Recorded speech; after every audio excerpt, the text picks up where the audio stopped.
Berapa? Tahun berapa diwajibkan puasa Ramadan?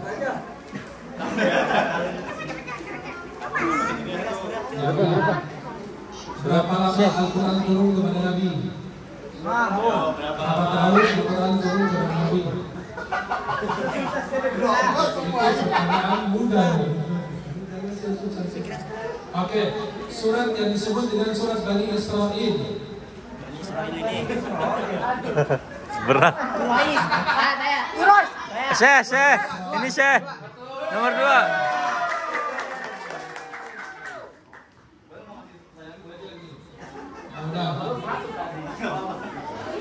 Oke. Apakah berbohong di siang hari Ramadan membatalkan puasa? Iya. Terus? Tapi bang? Mengurangi nilai pahala. Ya, tepuk tangan untuk kelompok 1. Kalian pernah lihat beliau ini belum? Pernah lihat nggak mukanya?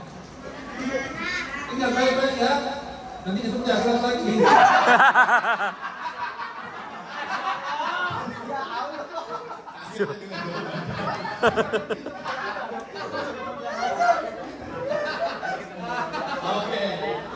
Oke, tepuk tangan untuk kita semua. Oke, mau perolehannya Kak? Kira-kira yang menang nomor berapa ya? Oke, untuk kelompok 1 nilainya 9. Kelompok 2 nilainya 9. Kelompok 3 6,5, kelompok 5 6. 4 6. Berarti kelompok 1 dan 2 satu pertanyaan lagi ya? Oke. Satu pertanyaan tuh. Siapa yang menang di kelompok ini? Semangat. Satu sama.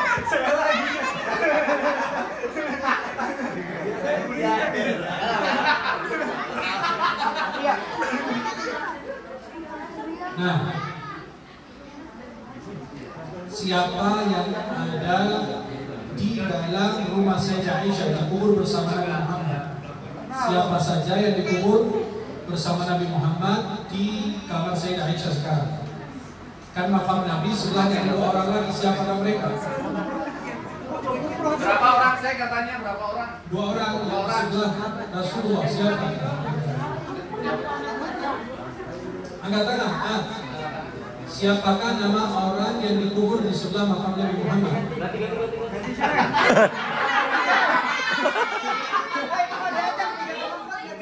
3 sama 4 nggak diajak.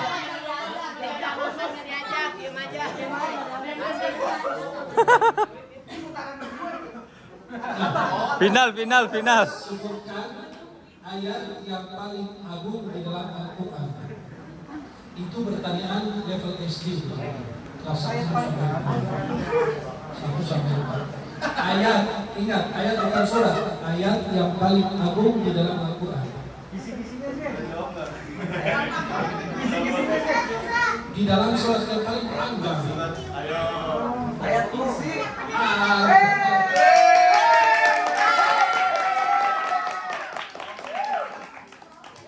Ayat kursi. Menangnya kelompok 1. Oke, boleh suara kelompok 1 mana suaranya? Oke, tepuk tangan buat kita semua.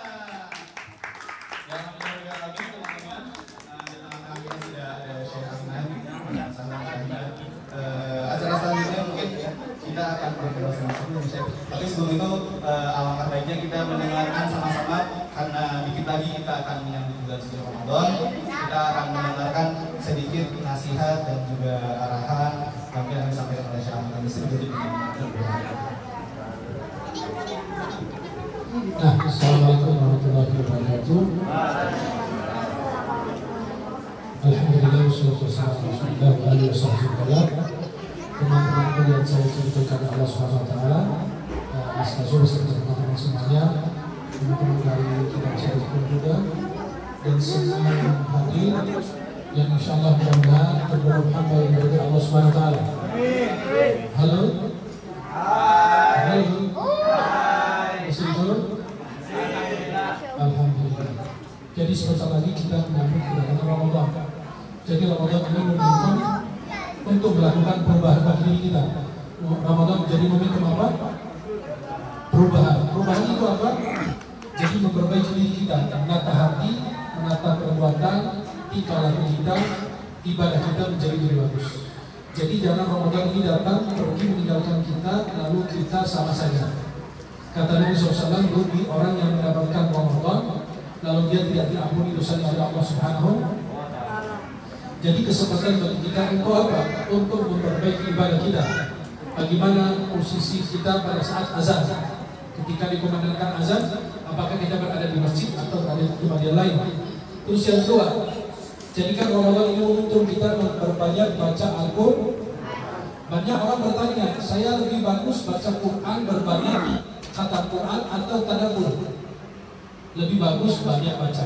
Kenapa? Karena Imam Syafi'i selama Ramadan khatam Quran 60 kali, sehari 2 kali. Jadi beliau ngejar pahala.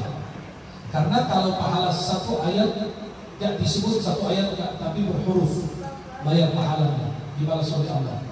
Ya, al-hasanatu bi'ashri amthaliha. Satu kebaikan didapatkan digandakan oleh Allah menjadi 10. Menjadi apa?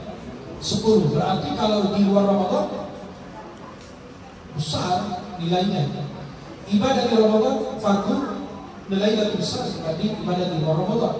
Ibadah sunnah nilainya besar sebagaimana di luar Ramadan. Luar biasa. Berarti diberikan promo oleh Allah Subhanahu wa taala. Biasa kalau ada promo baju, berebut gak orang belanja? Berebut kan? Nah, ini promo dari Allah sebulan, hanya 1 bulan, 30 hari, 29 hari, selama setahun cuma sekali. Jadi jangan sampai kita ketinggalan kesempatan tersebut. Nah, jangan beralasan karena saya banyak kegiatan, banyak apa-apa. Sambil dulu bisa istighfar, bisa zikir, bisa sholawat, bisa sholat qiyamul lail, bisa sholat tarawih. Jangan ketinggalan sholat berjamaah di masjid. Jangan sampai ketinggalan sholat tarawih berjamaah di masjid. Jangan sampai ketinggalan baca Al-Quran. Masa giliran Ramadan baru baca Quran, selepas Ramadan tidak baca Quran. Maka apabila Al-Quran yang di rumah kita, yang di rangka kita itu ada debunya, maka ketahuilah bahwa debu yang menempel di hati kita lebih tebal lagi. Karena kita jarang baca Quran. Kita tidak butuh waktu membaca Quran, tapi waktu kita yang membutuhkan Al-Quran. Halo?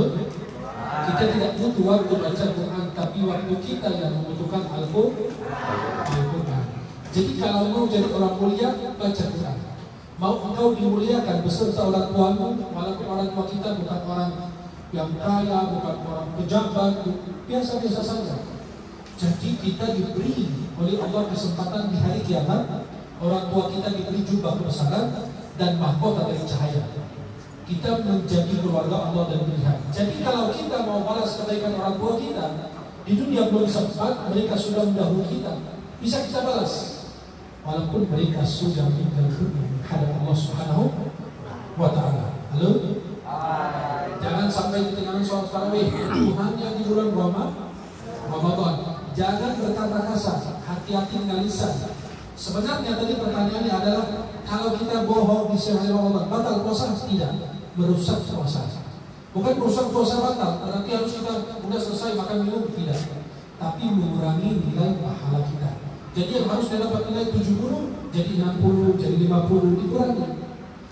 Nah, kemudian kita jangan sampai lalai dari ibadah. Katanya ada hadis dari Nabi. Hadis itu riwayat orang tukang tidur. Orang senang tidur.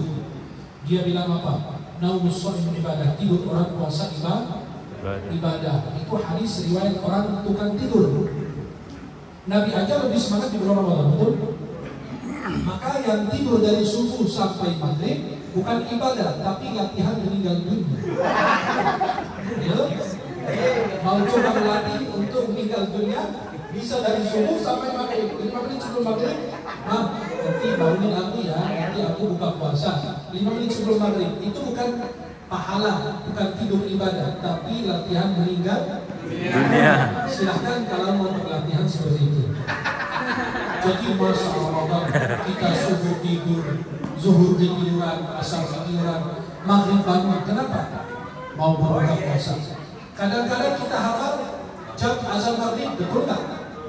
Semua umat Islam lupa jam azan maghrib kalau di luar Ramadan.